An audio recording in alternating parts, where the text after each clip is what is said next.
Hi, welcome to Earn Money Online with Adsense.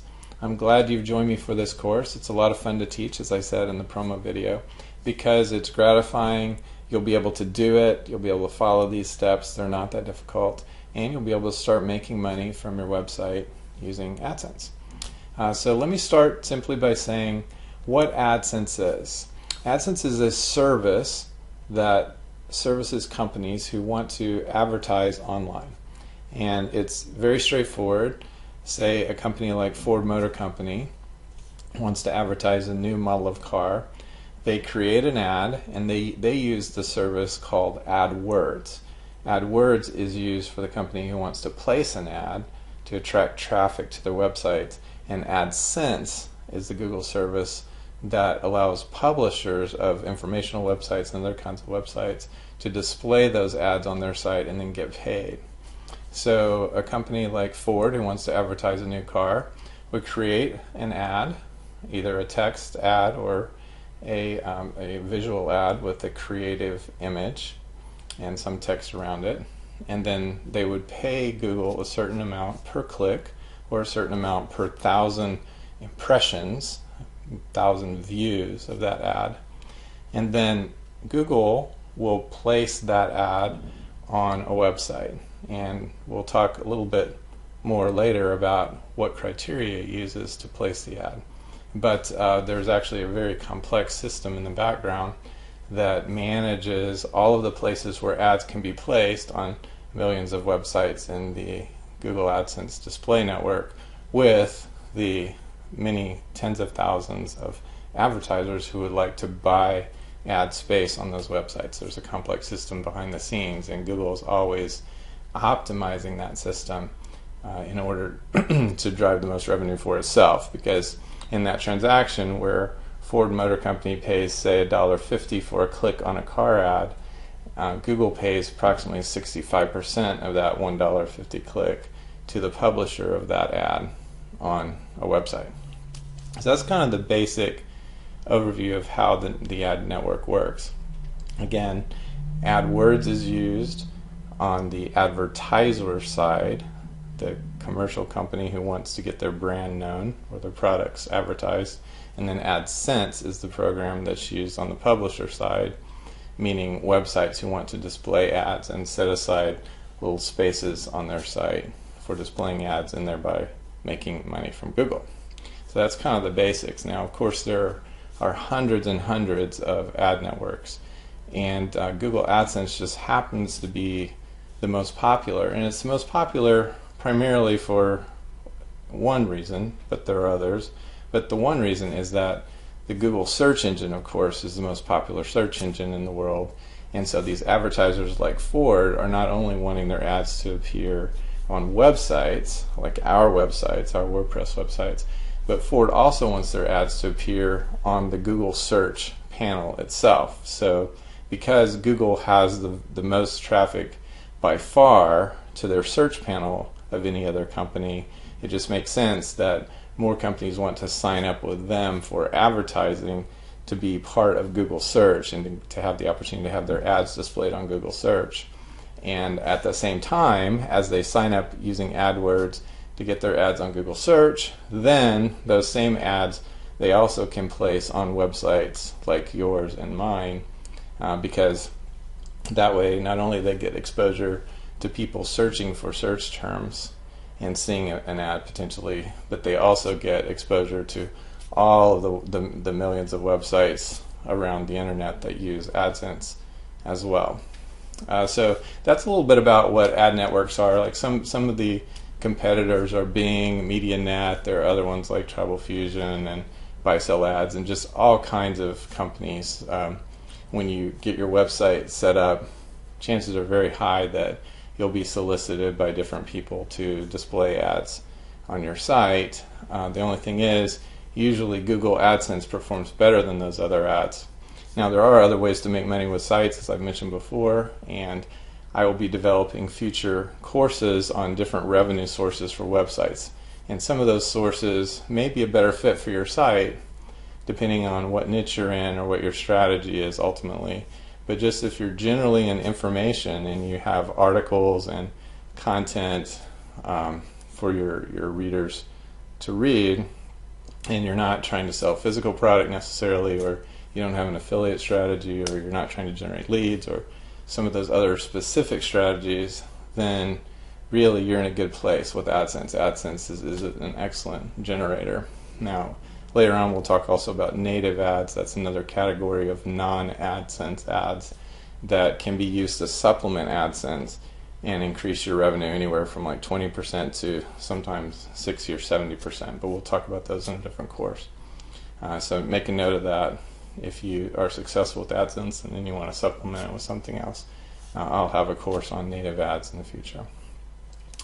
So that's it. Now let me drill down just a little bit more and explain how AdSense works on a little bit more technical level.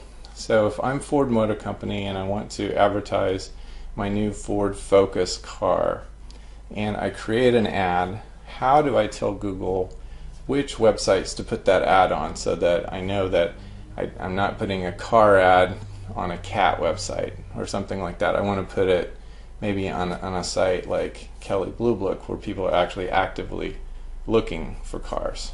And the way that's done primarily is through a mechanism called keywords. So when Ford creates an ad about cars, they'll list a long list of keywords related to that ad. So quite likely they'll use a keyword of Ford or Ford Motors or Ford Cars or those kinds of phrases. But they may actually also use competitive names. They may use Toyota or Nissan or other kinds of competitors as keywords, because what happens is when they apply that ad and begin to pay money to have that ad advertised by Google AdSense, those keywords are evaluated.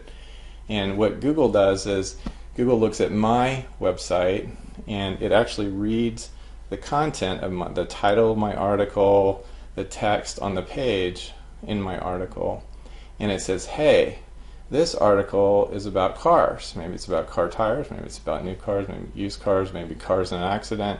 But Google has a very, very intelligent algorithm that can understand the text of my article, and it can find the keywords that Ford Motor Company is saying, hey, when you find these keywords on a website page, then please, I want the opportunity for my ad to appear on that page. Because Ford understands and Google understands that if people are already reading an article on that topic, those people are going to be the ones who are most likely to click on that ad, or the most likely to look at that ad and keep it in their mind.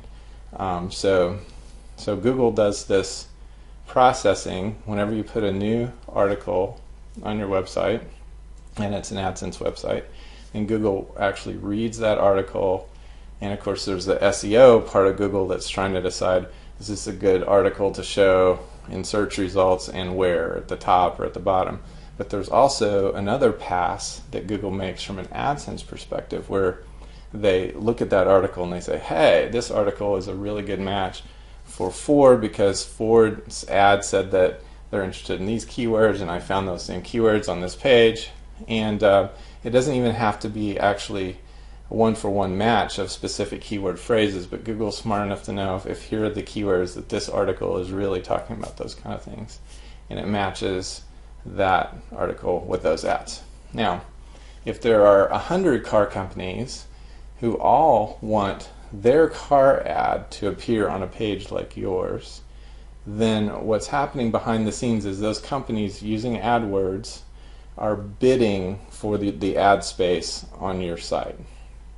And they're bidding on certain the keywords they're competing on, and also on the size and shape of the ad on your site. So for example, if Ford wants an ad that's a banner ad that's 728 pixels across and 90 high, and they've created that size ad, and they're willing to pay $2 for a click on that ad, and Toyota has created another similar sized ad that would compete for that same spot on your website, but they're only willing to pay $1.50 for that ad in this simple illustration, then Google is going to place the Ford ad there and then place the Toyota ad in a space that may be less competitive.